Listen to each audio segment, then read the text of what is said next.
Ever since I put your picture in your frame.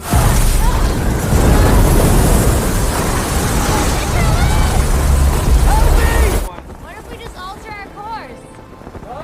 We cut north, give the storm a wider.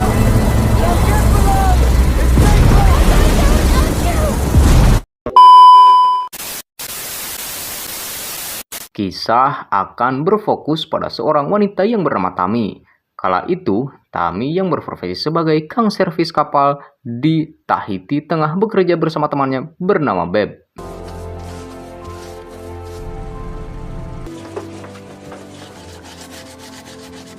Lalu terlihat seorang pria bernama Richard singgah ke pelabuhan itu dengan menggunakan kapal pribadinya. Richard yang kesulitan parkir pun akhirnya meminta tolong Tami dan Deb untuk membantunya melabuhkan kapal mehongnya. Esoknya, Tami menghampiri Richard sambil membawakan es sesuai permintaannya. Sekilas pandang, terlihat Richard menaruh perhatian lebih pada si Tami. Maka dari itu, dia mengajaknya makan malam di kapalnya nanti malam. Tami auto bilang yes dong. Secara, kapan lagi dapat pria ganteng, muda, dan kaya pula. Where'd you find her? Singkat cerita, malam pun poek. Mereka berdua makan malam romantik di dalam kapal. Di sana, Tami yang penasaran lantas menanyakan dari mana Richard bisa mendapatkan kapal sebagus ini. Dengan coolnya, Richard menjawab jika dia membuatnya sendiri saat masih bekerja di pangkalan kapal Amerika.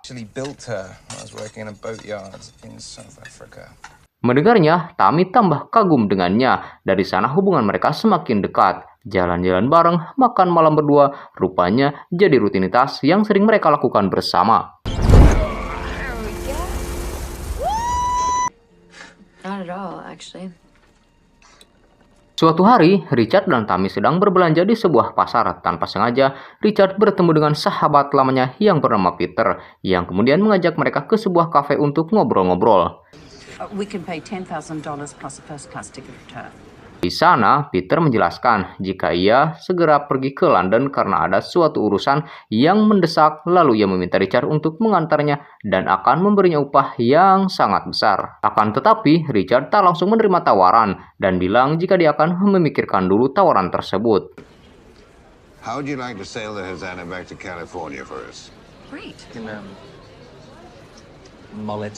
Bukannya tanpa alasan, Richard rupanya memikirkan tentang Tami juga yang sempat bilang jika dirinya tak mau meninggalkan kota tersebut karena masih nyaman di sana. Tapi malamnya si Tami berubah pikiran tuh, entah karena dolar ataupun takut kehilangan Richard yang udah bikin dia nyaman. Akhirnya ia bersedia ikut dengan Richard untuk mengantar Peter suatu syarat yang minta tiket untuk liburan ke Jepang setelah pekerjaan mengantar Peter selesai. Wow. This is beautiful. Later, you dirty old man. Tanpa pikir panjang, Richard pun mengiyakan permintaan Tami itu. Lalu Richard yang penasaran menanyakan alasan Peter dan istrinya ingin segera pergi ke London. Lalu Peter menjawab jika mertuanya sedang sakit parah dan mereka harus secepatnya kembali ke sana sebelum mertuanya pindah alam. Sebelum berangkat, Tami menulis sebuah surat untuk ibunya. Di dalam surat itu, ia mengatakan jika dirinya akan segera pulang bersama kekasihnya yang bernama Richard. Ia bahkan menjelaskan jika Richard memiliki umur lebih tua darinya, namun Richard merupakan sosok pria yang sangat baik, dan pokoknya belahan jiwanya lah. Dear Mom, sorry it's been a while. Singkat cerita, mereka pun berlayar. Di perjalanan, Richard melamar Tami dengan sebuah cincin mainan yang dibuatnya sebagai sebuah tanda bukti jika ia sangat serius padanya dan berjanji sesampainya di tempat tujuan, dia akan menggantikannya dengan cincin berlian yang asli. Sorry, I must have made it too small. Is that alright? Ladies and gentlemen, Bob Ross. Wanita mana yang tak luluh mendengarnya, termasuk Tami yang auto kelepek-kelepek dan menerima lamaran Richard itu yang ujung-ujungnya berakhir kuda-kudaan juga. Setelah beberapa hari berlayar dengan nyaman, damai, sentosa, tiba-tiba seekor burung yang jatuh di kapal mereka yang langsung diambil oleh Richard. Di sana Richard berkata jika burung itu tertiup oleh angin dan itu adalah sebuah tanda jika akan datang sebuah badai yang sangat besar dan sialnya, posisi mereka sangatlah jauh dari daratan. Currently 12 degrees north and 107 degrees. Far from shore. I don't know, the wind must have blown her in. All the way from Sesuai dugaan, Richard pun mendapat informasi mengenai badai Kubro yang akan melanda di jalur yang mereka lalui. Di sana, Tammy langsung meminta Richard untuk mengubah jalur pelayaran. Richard pun menyetujui usulan Tammy, walaupun sebenarnya Richard sudah memiliki perhitungan sendiri, di mana menurutnya jika mereka terus berlayar di jalur itu, mereka akan selamat karena jarak mereka dengan badai itu lebih kurang 1000 mil. we just alter our course. We cut north. Alright, so we're at 11 north. 1, 2, 3. Pada akhirnya, jalur yang diusulkan Tammy ini membuat mereka harus terjebak dengan badai yang sangat besar. Dan dikarenakan mereka tak bisa menggitari tepian, badai itu pun membuat Richard memutuskan untuk memutar kapalnya ke arah barat daya dan akan menyelinap di bawah badai tersebut. Namun sialnya, badai itu membuat kapal mereka terbalik hingga membuat Richard terbanting lalu terbentur pada tiang layar yang akhirnya jatuh ke lautan. Setelah badai berlalu, Tammy terbangun dengan keadaan kapalnya yang sangat amburadul. Lalu ia bergegas naik ke atas kapal untuk mencari Richard yang sebelumnya sempat terjatuh.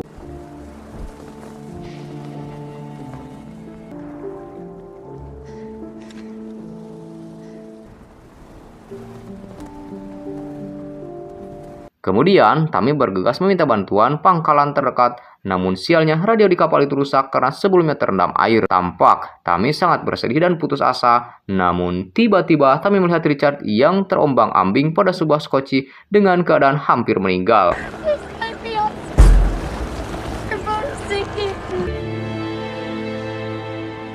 Richard!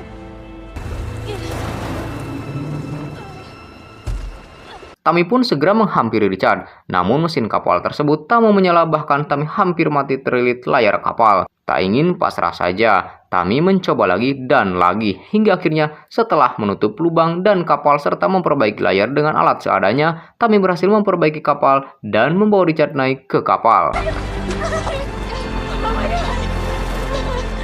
Di sana ia segera mengobati kaki Richard yang terluka dan ternyata tulang rusuk Richard juga patah akibat insiden tersebut. Pada hari kedua, Tammy baru menyadari jika mereka sudah jauh keluar dari jalur pelayaran. Hal itu pun membuatnya semakin khawatir karena ia takut akan terombang-ambing di lautan dan mati kelaparan sebelum tim penyelamat datang. We're gonna die out here. Shit at mass. Di sana nampak Richard mencoba untuk menenangkan Tammy. Richard mengatakan jika sampai ke San Diego mereka butuh waktu lebih dari 25 hari. Itu pun jika angin bertiup ke arah sana. Namun pada saat itu sialnya angin tak mendukung mereka untuk pergi ke San Diego, dan apabila mereka tetap memaksakan akan membutuhkan waktu berbulan-bulan lamanya untuk sampai ke sana. We could hit San Diego in 25 days. The boat's 55 feet. Karena itulah mereka akan memutuskan untuk balik arah dan pergi ke Hawaii yang merupakan pulau terdekat dan paling mungkin untuk mereka singgahi. Di sela perjalanan, Tammy mencoba memperbaiki keran air dan akhirnya berhasil. Lalu ia juga mengumpulkan makanan yang tersisa, lalu dengan sabarnya menyuapi Richard dengan makanan seadanya. My new boyfriend.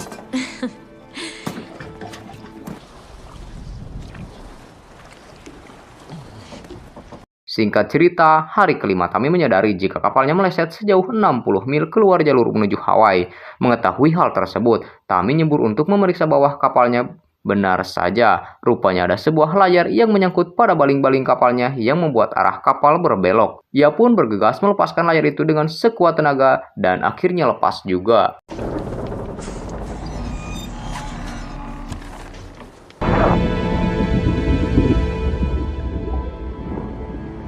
Di hari ke-10, terlihat Tammy yang sedang mengobati kaki Richard dan juga memeriksa cadangan makanan mereka sudah semakin menipis dan hanya akan cukup untuk 1 minggu.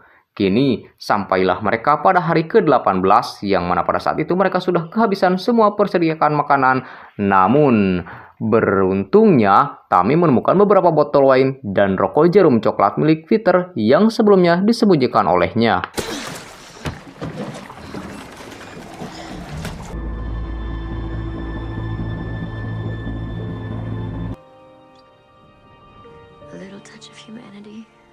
Tammy lantas bernyanyi untuk sedikit menghibur dirinya dan Richard. Richard yang melihatnya meminta maaf karena telah membuatnya sengsara seperti ini. Namun Tammy menjawab jika ia sama sekali tak menyesal dengan keadaan yang ia alami saat itu, asalkan semua bisa dilalui bersama. I wish you'd never met me.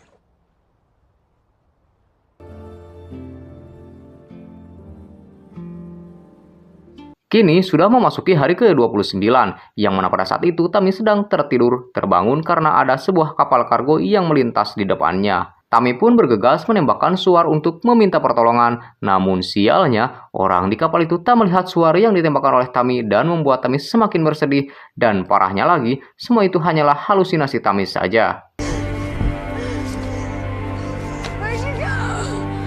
Esoknya, seperti biasa, Tami mengecek kondisi kaki Richard yang semakin lama semakin parah akibat infeksi. Tami yang melihatnya pun hanya bisa pasrah dan berharap jika Richard mampu bertahan sampai ia tiba di Hawaii. Maybe you gotta drink some water. Open it. Look at that. Wake up. Beberapa hari kemudian, keadaan Tami semakin memburuk dan ia mulai menyadari jika pada saat badai besar yang membalikan kapalnya, sebenarnya Richard sudah mati tenggelam dan selama ini kebersamaannya bersama Richard hanyalah halusinasi saja karena faktanya Scotchy yang dilihat sebelumnya tak membawa Richard. Kenyataannya itu semua terjadi dikarenakan karena Tami sangat mencintai Richard dan tak ingin kehilangannya.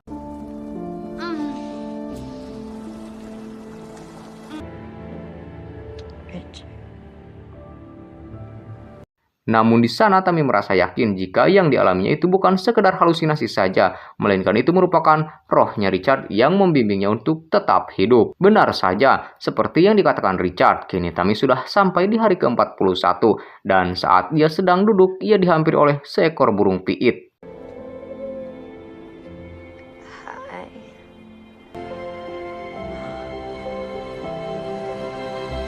Melihat itu, ia sadar jika dirinya sudah semakin dekat dengan daratan, dan saat diteropong, ia melihat sebuah pulau yang jaraknya tak jauh dari posisinya. Ia juga melihat sebuah kapal di dekatnya dan langsung menembakkan Suar. Pada akhirnya, Tami diselamatkan oleh orang di kapal itu dan diberi makanan karena kenyataannya ia sudah 41 hari terombang-ambing di tengah Samudra Pasifik tanpa makanan dan minuman yang hampir membuat dirinya mati. Di scene akhir, kita diperlihatkan Tami yang telah kembali ke Tahiti dan hanya bisa mengenang kebersamaannya dengan Richard lewat foto-foto yang terpajang di kapal Richard. Lalu Tami pun membuang cincin mainan yang diberikan Richard dulu agar ia bisa move on dan melanjutkan kehidupannya, dan film pun tamat. Oke lur, itulah dia alur cerita film Adrift. Semoga kalian semua terhibur. Bang Dixon beserta seluruh tim pamit dan adios amigos, permios. Anjing kaliwat ya.